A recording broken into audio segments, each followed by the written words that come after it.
despite his fellow Texans suffering, freezing, going hungry, some of them even dying, Senator Ted Cruz last night flew to Cancun, Mexico for a family vacation. There were pictures of him at the airport and on the plane that popped up on social media. And moments ago, he confirmed that was him. He felt he needed to trade the prickly cactus of his recorded podcast for the inviting palm trees of the Yucatan Peninsula, apparently in the middle of a crisis, a disaster of historic proportions. And what makes this even worse is that Cruz used police resources in the middle of said crisis to make his way to the Sky Zone. Houston police confirming moments ago that Cruz's staff requested assistance to get him to the airport. Now, the irony here is thick because one of Cruz's re-election selling points in 2018 was that he helped Texans during the Harvey disaster.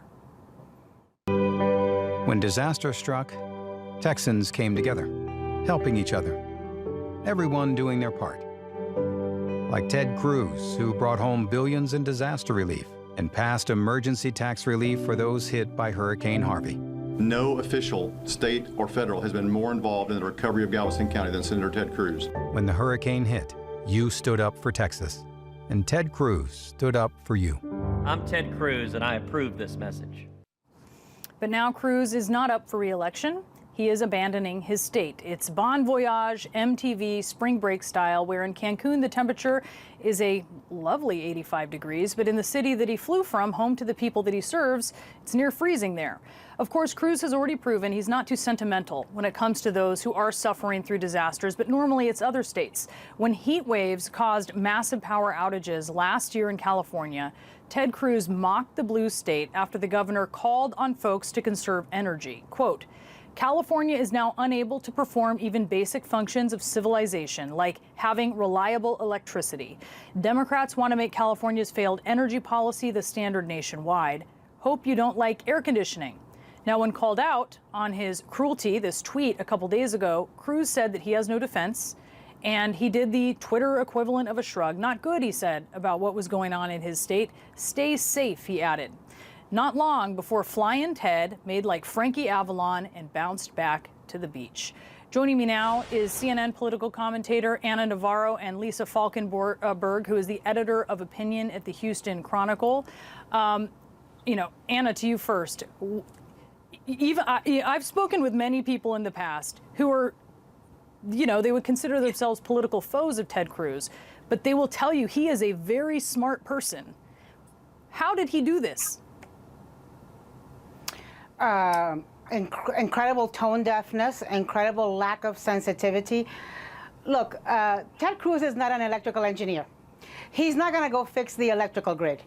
But people want to see in the middle of a catastrophe like this, like a hurricane in Florida, for example, you want to see your local government, your state government, your federal government working in tandem. You want to feel that people understand, that your elected officials understand your suffering, your distress. You want to feel solidarity. And when you take a look at, Beto O'Rourke was on a phone bank checking in on seniors, and Chef Jose Andres with the World Central Kitchen are on their way to Texas to help feed people, while their senator is on a flight to Cancun, to an adult playground to go drink margaritas and get some sun. It is obnoxious, it is offensive, and from a political perspective, it is downright stupid. Michael Steele is here. Michael, was this a responsible or good idea for Senator Cruz? Oh, it was the height of arrogance to believe that you could, in the midst of this, just continue on with the family plans. Now, look, the family plans may have been in place for a while. It's been reported that he was planning to come back on Saturday, not today.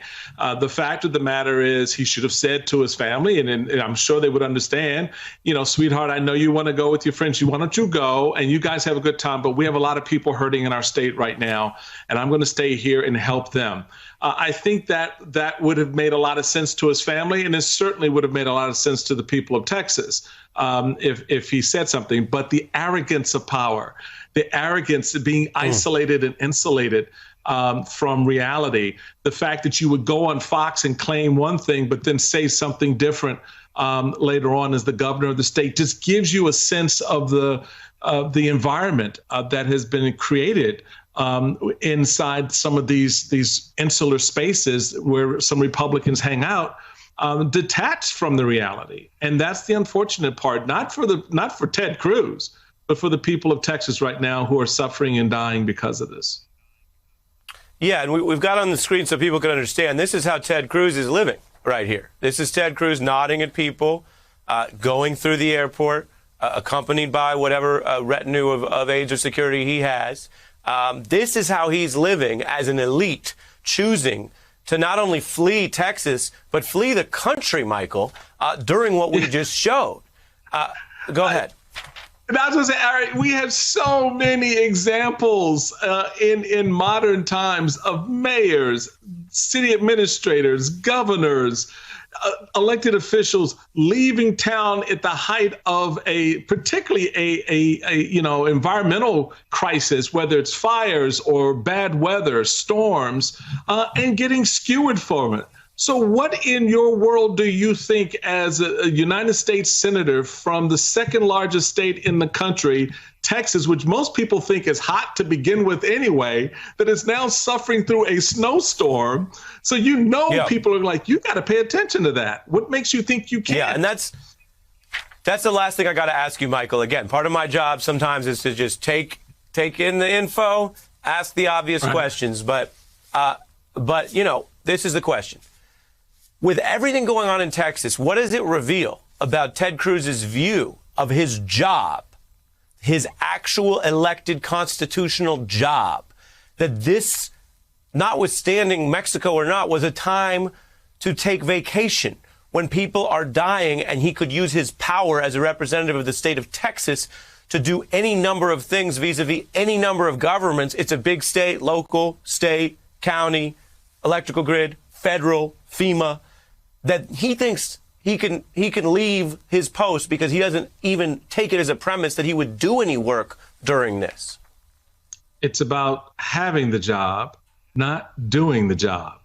It's about having the job and the power that comes from that job, and using it in a way to continue self-benefit, self-aggrandizement, and not at a critical moment where that power could be used to actually help people, and using it that way and employing it that way. So, we've seen it. People want the job. They want the title. But the responsibility that comes from it, well, that's another thing.